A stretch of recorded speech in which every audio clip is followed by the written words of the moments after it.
స్వస్థపరిచాడు. వాడి కళ్ళకి ఏమైంది? చూపు వచ్చింది. అందరూ సమాధానం చెప్పాలి దయచేసి, వెనకున్న వాళ్ళు కూడా. ఎవరు చూశారు? ఏం నొప్పి?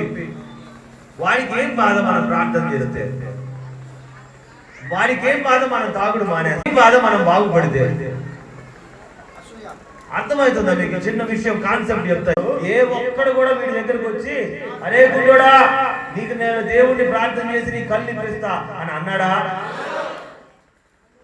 నేను నా ఆస్తిలో నీకు పావులా ఇస్తా, ఎందుకు అడుక్కోవాలరా నువ్వు బాగుపడు అని అన్నాడా? అన్నాడా? నిన్ను నన్ను ఎవడని అన్నాడా? అనలేదుగా. అంటే మనం బాధలు వాడికి కళ్ళు వచ్చినాయో అక్కడ అడుగుతున్నారంట. చూడు, పరిసయ్యులు అంట పరిశోధించడానికి వచ్చారంట. ఏమని అంటే ఆ కళ్ళు వచ్చిన గుడ్డివాడు వీడేనా? అప్పటికీ నమ్మకం లేదు, నేనే.